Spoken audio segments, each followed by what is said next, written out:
territory on West, there's just one way to handle the killers and the spoilers, and that's with a U.S. Marshal and the smell of gun smoke.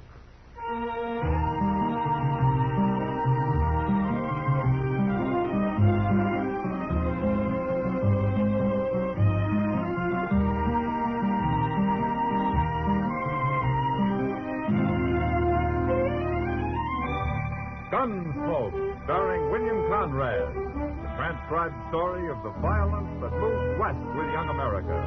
The story of a man who moved with it. Matt Dillon, United States Marshal.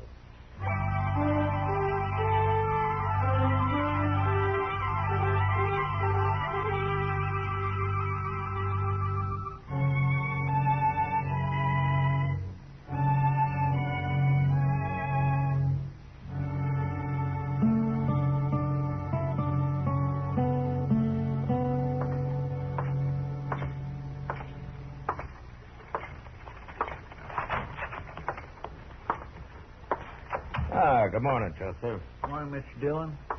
Is the prisoner awake yet? Yes, sir, he's awake, but he's sort of wishing he wasn't. No? Not after last night.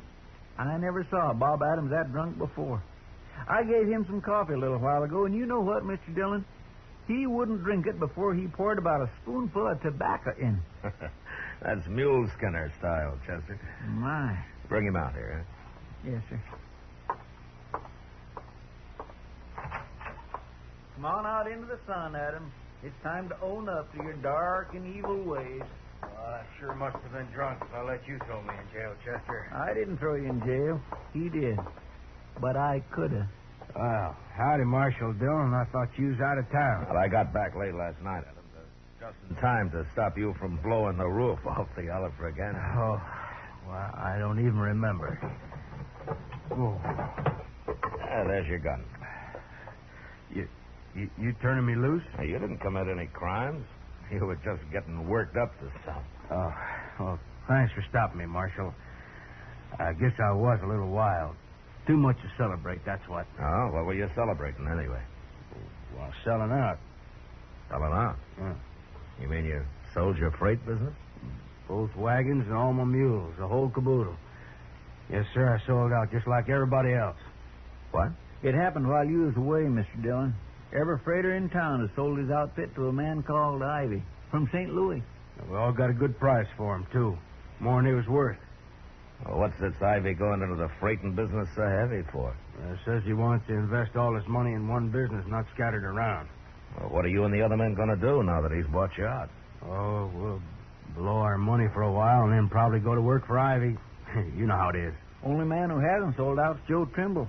And that's just because he won't get back to town till today sometime. There's nothing wrong with Ivy, Marshal. He's as nice a fellow as you ever met. But I don't much like that man he has following him around all the time. Cam Spiegel. No, I don't like him neither. Did you say Cam Spiegel? That's right. Where are they staying? At the Dodge House? Why, Marshal, what's wrong? I don't know, Adams. But if this Ivy has Cam Spiegel with him, there's plenty wrong.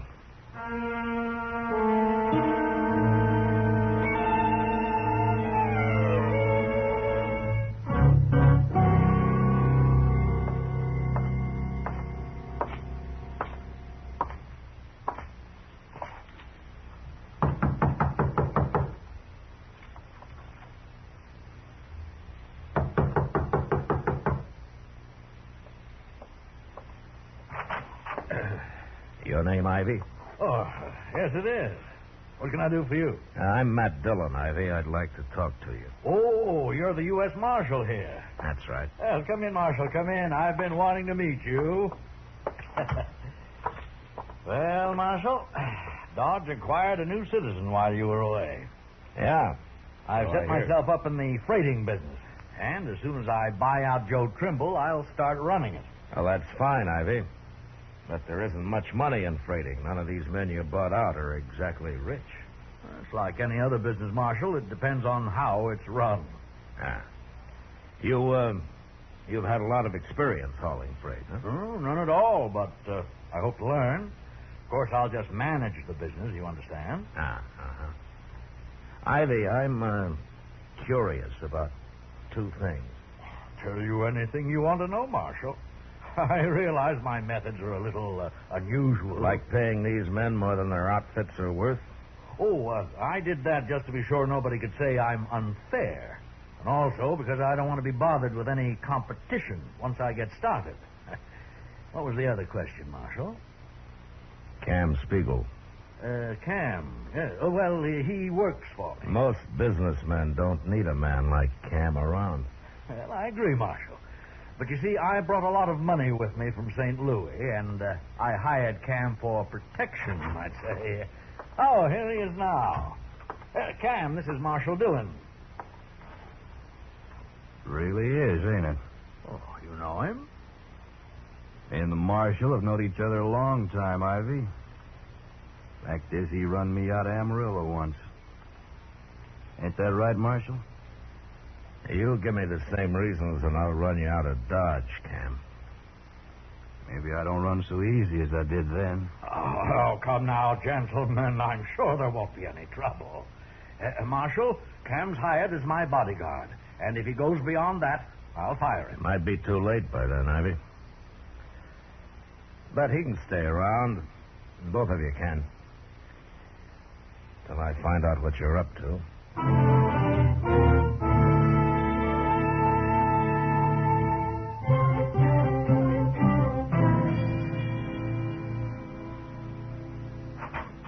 Mr. Dillon? Yeah, what is it, Chester? Joe Trimble just pulled into town. He's with his wagons outside here. He'd like to talk to you. Oh, okay.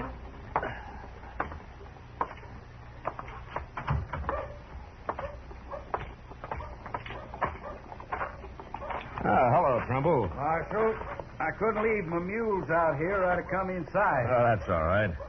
What's the trouble? Nothing with me, but Jim Honecker down at the Sand Creek stage station said to tell you there's been too much engine sign around for comfort the last few days. He wants me to pass the word on to the Army, huh? Yeah. Chester, will you ride out to Fort Dodge and tell Major Honeyman? Yes, sir. I'll get started right away. I didn't see no engine sign, Marshal. I think Jim's getting a mite spooky living out there alone so much. I thought he had someone with him now. Fella couldn't stand it. He run off. Oh, hello, Marshal. Oh, Chester told me this is Joe Trimble. It is. Well, Trimble, I've been waiting for you. My name's Ivy. How do you do? And this is Cam Spiegel. How do you do? Hello? Trimble, I understand you own 3 freight wagons and a dozen mules. That's right. Well, I've bought out every other freighter in Dodge, and I'm prepared to give you $1,000 in cash for your outfit. Is that true? Ask the marshal here. Yeah, they've all sold, Trimble. He's offered them too much money to resist, I guess. Well, I ain't selling. I've been freighting over that trail for 10 years, and I ain't quitting now. All right, I'll give you $1,500, Trimble. I don't understand you, Ivy. You bought out everybody else. What do you need my outfit for? Ain't you got enough now? Yeah, it's my way of doing business, Trimble. You accept the offer? Ivy, I got a little house at the edge of town. My wife's waiting for me there right now. Ain't much, but I built it out of the money I made hauling goods up and down the trail. Maybe someday I'll build me a better one. If I sell out to you, I won't have nothing after a year or so, and I ain't going to do it. Perhaps this has been too sudden for you, Trimble. Why don't you think it over first and then let me know? I'm letting you know right now. You're kind of stubborn, ain't you, Mule Skinner? That's right, I am. That's enough, Cam. Well, you're the only competition I'll have, Trimble, but I'm sure we'll get along fine. There's plenty of business, Ivy. Of course. But anyway, if you change your mind, you just let me know. Sure. Good day, gentlemen. Come along, Cam. If Ivy ain't handy when you change your mind, Trimble, you can always let me know. Now, what's he mean by that, Marshal? I don't know, Trimble, but we'll find out soon enough.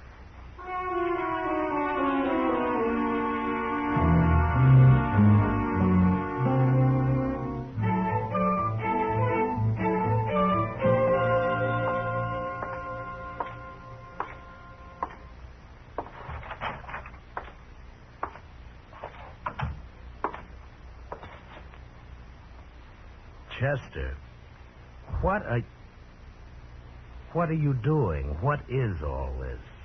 Curtains, Mr. Dillon. Curtains? Well, what for? Well, sir, a girl I know got some new ones, and she gave me these, and I thought nailing them up would make this place a little more inviting, if you know what I mean. A jail inviting? Oh, well, Mr. Dillon, I don't aim to hang none in the I cell. don't aim for you to hang 'em anywhere. Now pull 'em down and throw 'em out. Yes, sir. But that little girl's sure going to be mighty She disappointed. threw 'em out herself, didn't she? Frills. Marshal? Oh. Hello, Chester. Hello, Trimble. You want to buy some... Chester. Marshal, you know what that man Ivy's done now? What, Trumbull? Well, you remember yesterday how he tried to buy me out, and I couldn't understand why he needed every last freight outfit in Dodge? You know now, huh? I sure do. Marshal, just this morning, Ivy's doubled the usual prices for freighting. Double? That's what he did. Every merchant in town's hot and mad about it, too. They all come to me and want me to do all their freighting, but of course I can't. Not with only 3 wagons. Yeah. So that's Ivy's way of running a business right. He come to see me, too. Well, what do you want? He said if I doubled my prices, too, then everything would be fine. But if I didn't, it'd be unfair competition for him. You gonna do it? Of course I ain't. I'm an honest man, Marshal. Then you're in trouble. Bad trouble. What for? When are you making your next trip, Trumbull? Well, we're getting loaded now. I'm leaving for Sand Creek in the morning. I think I'll kind of ride along with you, Trumbull. But don't say anything to anybody about it, huh? Oh. Oh, it's that other fella, ain't it? That Cam Spiegel. That's what Ivy hired him for, Trumbull, in case he ran into somebody stubborn. Like you.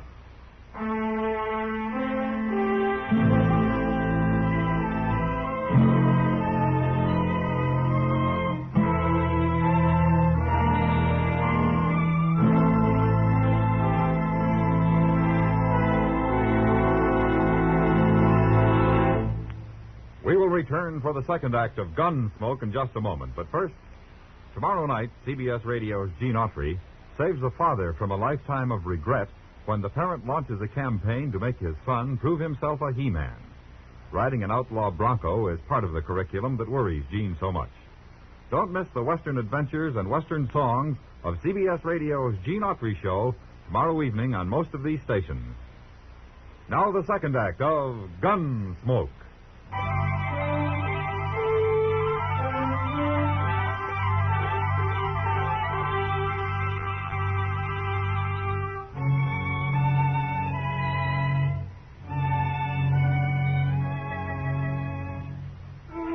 It wouldn't be much trouble to hide out with a rifle somewhere along the trail and shoot a teamster off his wagon. And since it was so easy, I figured that was how Ivy would tell Cam Spiegel to get Trimble out of the way. So I took my horse and went along on the trip to Sand Creek. As it turned out, I might as well have stayed in Dodge. In fact, it would have been better if I had. We made Sand Creek all right, and a few days later, early one morning, we were almost back to Dodge when we saw Chester riding out of town to meet us. Hey, he's riding like a big wind, Marshal. Now, any time his horse isn't walking slow, Chester's in a real hurry, Trumbull. Chester ain't exactly all Injun, is he? Oh, but he can surprise you sometimes. I know. I've seen him. Well, let's pull up here. Oh, there. Oh.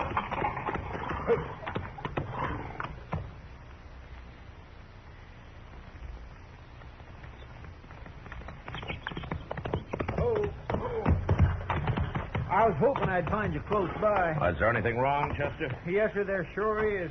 We had a fire in Dodge early this morning. What? Fire? Where? What burned?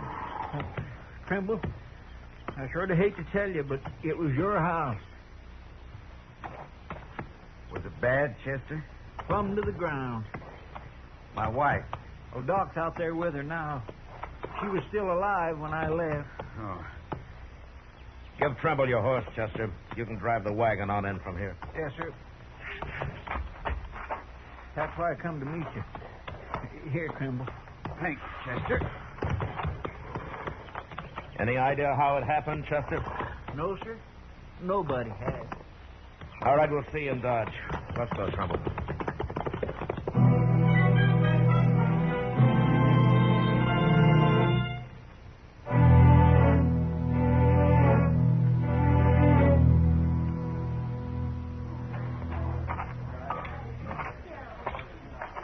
Doc? Is that her, Doc? I just now covered her up, Trimble. She's dead. I did everything I could. Sure. Sure, of course you did, Doc. I don't know how she lived as long as she did. They weren't able to get her out soon enough, Trimble, but she was so far gone when they did. Well, she didn't suffer much. You can be sure of that. She must have been awful scared, though. Now, you leave her to me now, Trimble. I'll take care of her and let you know when you can come and get her. She was asleep when it happened, or she'd have had no trouble getting out. Yeah, she was asleep, yes. And how'd the fire get started? She couldn't have spilled nothing. Well, I don't know, Trimble. Nobody does. Doc, who saw the fire first?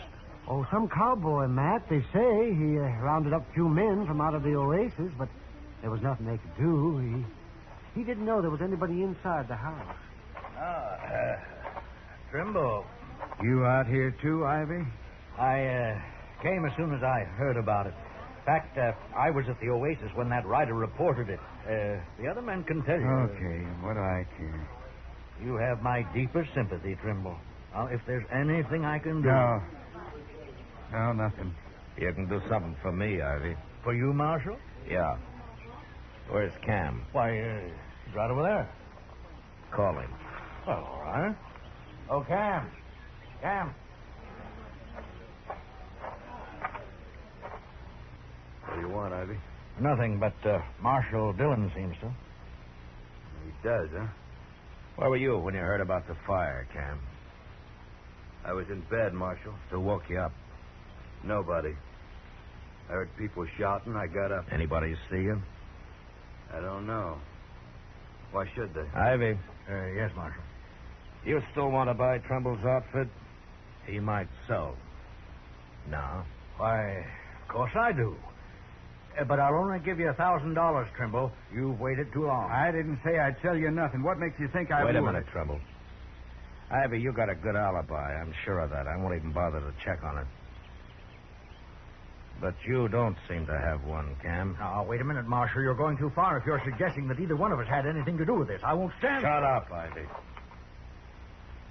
Now, how about it, Cam? You know you don't scare me none, Marshal. I can't prove you had anything to do with this, Cam. No, you can't. But you'll have to prove you didn't. And you'll have to prove it by someone reliable. I'll give you till noon. What happens at noon, Marshal? You leave town. Oh, now, aren't you being a little high-handed, Marshal? Call it what you want, Ivy. But he still has till noon.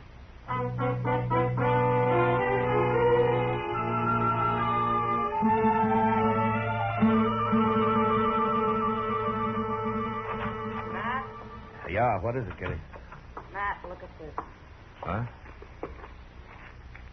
That's $300. Uh-huh. What's this for? I want you to take it and give it to Cam Spiegel. Cam. I got it from him. Along with a hint that if I didn't take it, I'd end up in a ditch with a bullet in my head. Oh. You were supposed to be with Cam last night, is that it? That's it. And the idea is that if I alibi for him, you'd believe it. Oh, Cam's right, Kitty. I would. It's up to you how you get the money back to him, Matt. But couldn't you stuff it into a shotgun and give it to him that way? I've often said it's a good thing you're not a man, Kitty. If I were, I probably wouldn't be any better than the rest of you. Well, it's almost noon. Matt, Yeah. I'll buy you a drink after. How can you? You just threw away $300. Matt.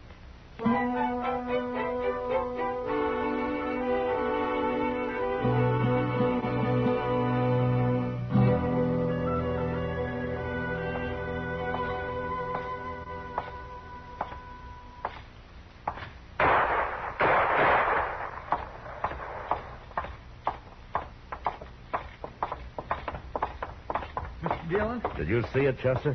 Right in the Longhorn there. Trimble come in, tried to shoot Cam Spiegel, and Cam killed him.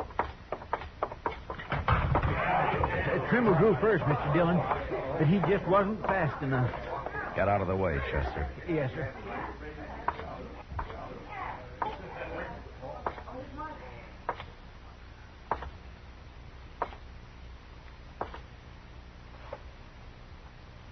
Tried to kill me, Marshal.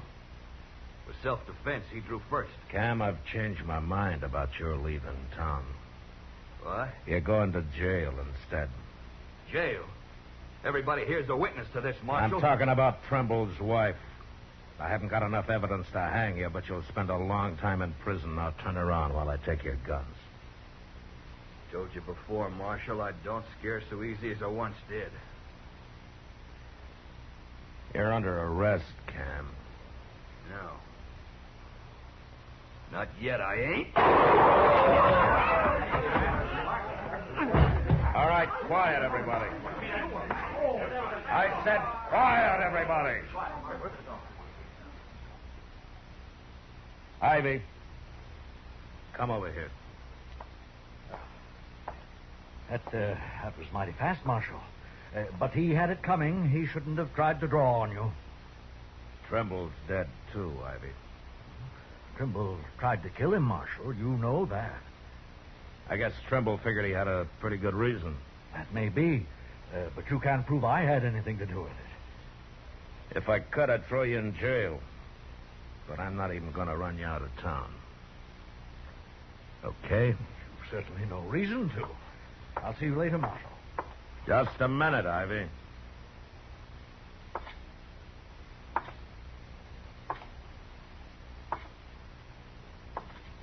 Here. Here's $300 Cam gave to Kitty to alibi for him. Somehow she didn't want to do it. I don't know anything about it. Why give it to me? Take it, Ivy. It was your money in the first place. Cam was just working for you. I won't stand for this, Marshal. You've no right. You know, the Trimbles were pretty well liked around here, Ivy. You just might get out of town alive. If you hurry.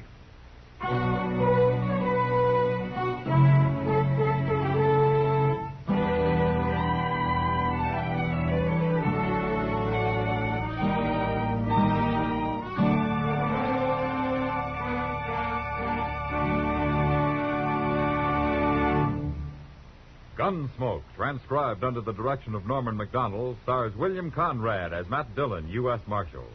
Tonight's story was specially written for Gunsmoke by John Meston, with music composed and conducted by Rex Corey. Featured in the cast were Joseph Kearns, Herb Ellis, Vic Perrin, and Jack Crucian. Parley Bear is Chester, Howard McNear is Doc, and Georgia Ellis is Kitty. Gunsmoke has been selected by the Armed Forces Radio Service to be heard by our troops overseas. Join us again next week as Matt Dillon, U.S. Marshal, fights to bring law and order out of the wild violence of the West in Gunsmoke.